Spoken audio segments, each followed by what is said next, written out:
Bonjour à tous, il est 8h10, bienvenue dans la matinale RCF. Comment juger les terroristes de Daesh ?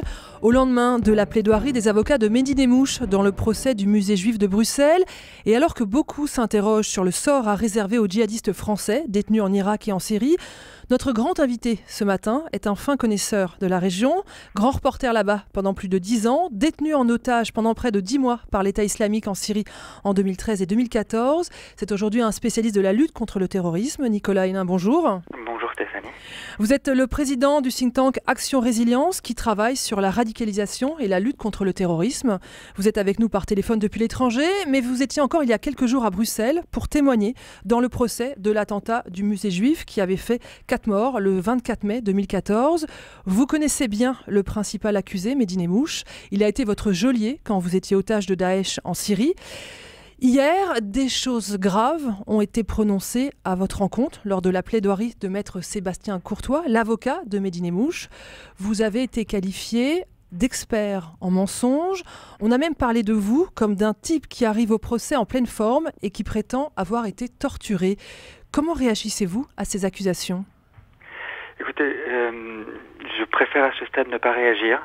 Un procès, c'est une procédure bien huilée, avec un grand formalisme.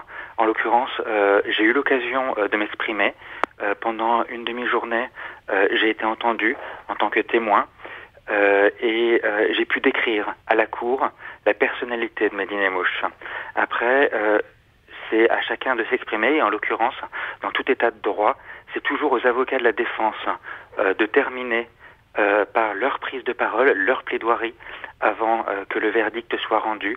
Et je tiens à respecter ce formalisme pour que ce procès soit, malgré tout, aussi parfait que possible, aussi juste que possible, et à ne pas à m'abstenir de tout commentaire, en tout cas avant le prononcé du verdict.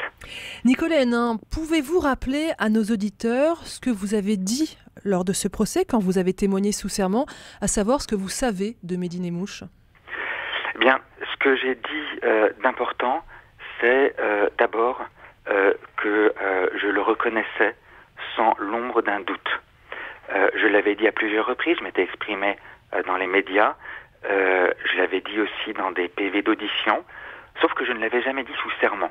Et là, c'est un peu la différence, c'est que avec mes déclarations précédentes, cette fois-ci, j'avais juré de dire la vérité, et à plusieurs reprises, de façon absolument non ambiguë, parfaitement explicite, j'ai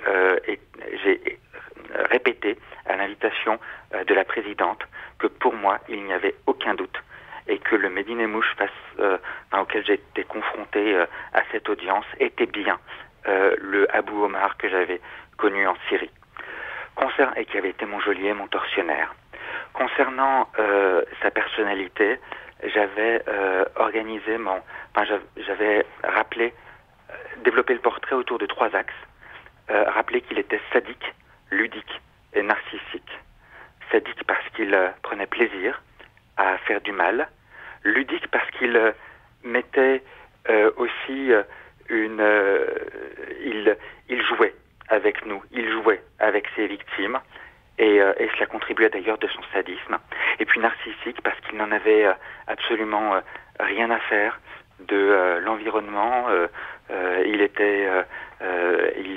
Il méprisait totalement la guerre civile syrienne et les drames qui étaient en train de se jouer autour de lui. Tout ce qui lui importait, c'était son aventure, la construction du personnage qu'il était en train de faire. Nicolas Hénin, pour qu'on soit bien précis, ce procès qui se tient en ce moment à Bruxelles n'est pas votre procès, vous étiez là juste comme témoin. Il y aura un autre procès où vous serez de nouveau face à face avec Mehdi Nemmouche. Tout à fait. Tout à fait, et ça c'est en effet important, et d'autant que cela a été reproché par l'avocat français de Mehdi Nemmouche, celui qui le défendra pendant notre procès, et qui a regretté qu'on joue en quelque sorte le procès avant le procès. Et donc nous étions les anciens otages français de Mehdi Nemmouche invités en tant que témoins de moralité pour décrire ce que nous pouvions dire du Medine-Mouche que nous avions connu en Syrie, mais nous n'étions pas présents en tant que victimes à ce procès, mais en tant que témoins. Nicolas Hénin, à quoi peut servir ce procès? Est-ce que c'est important de juger des terroristes? C'est extrêmement important pour donner aux victimes le sentiment qu'il y a de la justice. Vous ne pouvez pas savoir, quand bien même, encore une fois, c'était pas mon procès, mais vous ne pouvez pas savoir à quel point ça m'a fait du bien de pouvoir le revoir et lui balancer, en le regardant dans les yeux, tout ce qu'il m'a fait. Et c'était en quelque sorte une façon de me décharger du fardeau, de la mémoire, de certaines horreurs. Et de lui dire, maintenant, c'est plus mes souvenirs noirs qui me hantent. Maintenant, ça va devenir les tiens. Je te les refile. Débrouille-toi avec ça.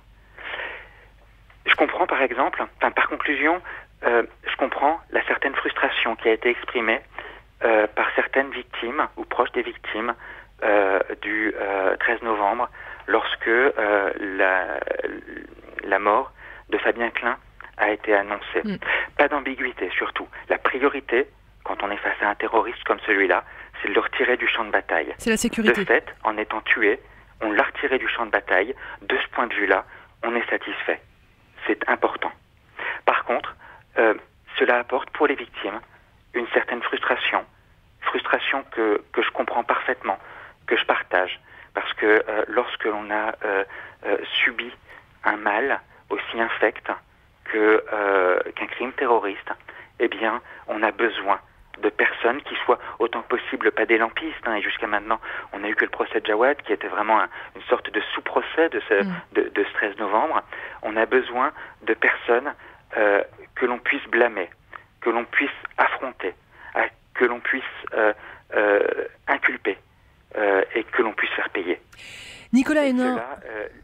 Une simple mort d'un terroriste sur le champ de bataille est un petit peu frustrant à cet égard. Nicolas Hénin, on nous dit qu'en Syrie se livre la dernière bataille face à Daesh, que le califat n'existe plus, que l'État islamique est acculé, vous le croyez? Territorialement, oui, bien sûr. L'État islamique avait conquis en 2014 un territoire grand comme la Grande-Bretagne en l'espace de quelques mois, à l'issue d'une progression fulgurante. Ce territoire a été progressivement déconstruit, notamment grâce aux actions de nos forces armées. Ça, c'est essentiel. C'était nécessaire pour la destruction de ce groupe terroriste, mais malheureusement, c'est pas suffisant. C'est que la première étape. L'EI territorial, le projet de califat, est détruit et il n'en reste plus que quelques confettis et il n'aura pas les moyens de se reconstruire à court ou moyen terme.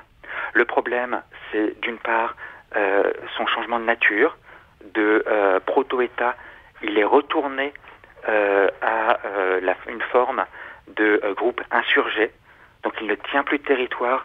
Par contre, il perturbe durablement tous les efforts, les actions de l'État, les efforts de reconstruction sur de larges pans de territoire. Et puis, il y a encore Daesh dans les têtes. L'EI, c'était pas que un groupe terroriste, c'était aussi une idéologie. Et cette idéologie continue d'attirer un certain nombre de personnes, aussi bien dans nos pays que dans les pays de la région. Nicolas Hénin, sait-on combien de Français sont là-bas? Il y a quelques jours, à ce même micro, le secrétaire d'État auprès du ministre des Affaires étrangères n'a pas répondu à cette question. Écoutez, les derniers chiffres qui circulent feraient état de mémoire 1200 au total, dont un petit tiers d'hommes. Sauf que en l'occurrence, il ne faut pas tellement séparer les hommes et les femmes, parce qu'en la matière, le traitement judiciaire se fait absolument de façon indiscriminée. On n'est pas plus ou moins terroriste selon qu'on soit un homme ou une femme. En revanche, bien sûr, pour les enfants, et en particulier les enfants de moins de 13 ans, il n'y a aucune question à se poser à mon sens. Ce sont des victimes, ça ne peut être que des victimes. On a là-bas des dizaines d'enfants qui sont nés sur place et qui n'ont absolument en rien choisi de rejoindre ce groupe terroriste et qui mérite tous nos soins et toute notre attention compte tenu des circonstances dramatiques dans lesquelles ils ont vécu leurs premières années. Nicolas Hénin, la population française est, selon un récent sondage, majoritairement hostile à ce retour en France des djihadistes et même à ce retour en France des enfants de djihadistes. Est-ce que vous comprenez ces inquiétudes? Ne sont-elles pas légitimes? Pour les enfants, c'est absolument abominable. C'est immoral. On ne peut pas incriminer des victimes. Ces enfants seront certes des défis en termes de réintégration, en termes de prise en charge, mais il serait absolument immonde de les laisser sur place. En revanche, concernant les adultes, là aussi, il faut surtout ne pas avoir ne pas faire preuve de naïveté. Rapatrier les adultes, cela représente un vrai risque sécuritaire. Cela représente aussi un coût qui sera important. Sauf que si l'on compare ces risques et ce coût aux risques que l'on court à ne pas les rapatrier, à l'ensemble des alternatives, eh bien, à mon sens, on se rend compte qu'il n'y a pas d'alternative. Qu'est-ce que vous craignez si on les laisse sur place? C'est de les ramener. Qu'est-ce que vous craignez si on les laisse sur place? Si on les laisse sur place, eh bien, il peut se passer ce qui s'est passé la semaine dernière avec un djihadiste britannique. Un djihadiste britannique qui avait été arrêté par un groupe rebelle syrien. Et ce groupe rebelle, il l'a jugé. L'a jugé et puis n'avait pas assez de preuves et donc l'a relâché. On se retrouve donc avec quelqu'un qui est un individu a priori dangereux, qu'on avait arrêté, donc qui était neutralisé, qu'on a maintenant perdu, qui est dans la nature. Et accessoirement, même si on voulait pousser le vice plus loin, eh bien, on pourrait même disqualifier n'importe quelle tentative future de le judiciariser. Ben oui, on a en droit un principe qui est essentiel, qui s'appelle le non bis in idem, qui interdit de poursuivre deux fois, de traîner en justice deux fois un individu pour les mêmes faits. Eh bien, ce type pourra dire « j'ai été disculpé par un premier tribunal, vous ne pouvez plus me poursuivre pour ces faits-là ». Mais nous, en France, si on rapatrie ces hommes et ces femmes, est-ce que nous, on aura les moyens, les preuves suffisantes pour les juger? A priori, oui. Ne serait-ce que parce qu'on dispose d'une inculpation qui s'appelle l'association malfaiteur terroriste, qui, à partir de la date de 2015, est criminelle même, donc passe devant une cour d'assises spécialisée qui permet d'avoir... Et cette seule inculpation, quand bien même on aurait très peu de détails sur les méfaits qui ont été commis par ces individus sur zone, sur le théâtre des opérations, cette seule inculpation permet déjà de garantir des peines de prison particulièrement lourdes. Ne faudrait-il pas mieux envisager un tribunal international pour juger les crimes de Daesh? Ça reste une option. Ça reste une option, et en particulier, nous on a toujours tendance, vous savez, à être un peu nombriliste, à regarder nos problèmes et nos difficultés. En l'occurrence, à regarder bien sûr nos djihadistes, sauf qu'on avait des dizaines de milliers d'étrangers qui ont rejoint Daesh depuis 2012. Et énormément d'entre eux sont des gens qui ne viennent pas d'Occident, qui viennent en particulier de pays arabes et qui refuseront, eux, d'être rapatriés, qui ne voudront en aucun cas retourner dans leur pays d'origine. Un djihadiste tunisien ou marocain, autant un djihadiste français, lui, a plutôt envie d'être rapatrié en France. Un djihadiste tunisien ou marocain qui est actuellement détenu par les Kurdes, lui, ne veut en aucun cas retourner dans son pays d'origine. Où est-ce qu'on les incarcère, ces gens-là? Quel traitement judiciaire on leur réserve?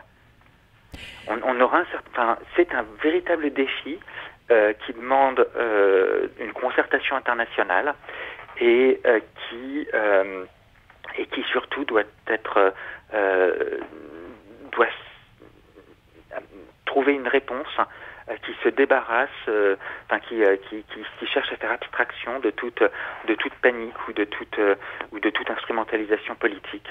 Et malheureusement, on a des décisions qui sont courageuses à prendre, qui doivent être basées sur plusieurs principes, à commencer par le principe sécurité. Il faut qu'est-ce qui va au mieux garantir notre sécurité et la sécurité internationale, et aussi sur les principes de l'égalité. C'est pas parce que ces gens-là se sont placés en dehors du droit, ont été des ennemis déloyaux, que que notre réponse doit trahir nos principes. Ils ont attaqué notre démocratie, nos valeurs démocratiques. Ne leur donnons pas la victoire de renier nos valeurs démocratiques. Nicolas Hénin, une dernière question. Il y a quelques années, vous avez publié un livre intitulé « Comprendre le terrorisme » et sous-titré « Bâtissons une société résiliente ». Vous écriviez « Il nous faut apprendre à vaincre la peur que nous inspire le terrorisme ». Aujourd'hui, vous n'avez plus peur ? Moi, je me suis assez largement débarrassé de cette peur. Mais en l'occurrence, il faut garder à l'esprit qu'un groupe terroriste, c'est toujours la même chose. C'est un petit groupe, quelques dizaines, centaines, maximum milliers d'individus qui s'attaquent à des sociétés qui sont fortes de millions, dizaines, centaines de millions d'individus. Pour obtenir un effet, elles ont besoin d'un effet de levier, qui est la peur. À partir du moment où l'on ramène ces terroristes à la réalité des rapports de force, eh bien, ça nous permet de se débarrasser, de traiter cette question sécuritaire avec sang-froid. Et face à un vrai défi sécuritaire, on a vraiment besoin de sang-froid. Merci beaucoup Nicolas Hénin d'avoir été ce matin le grand invité de la matinale. Merci beaucoup et bonne journée à vous.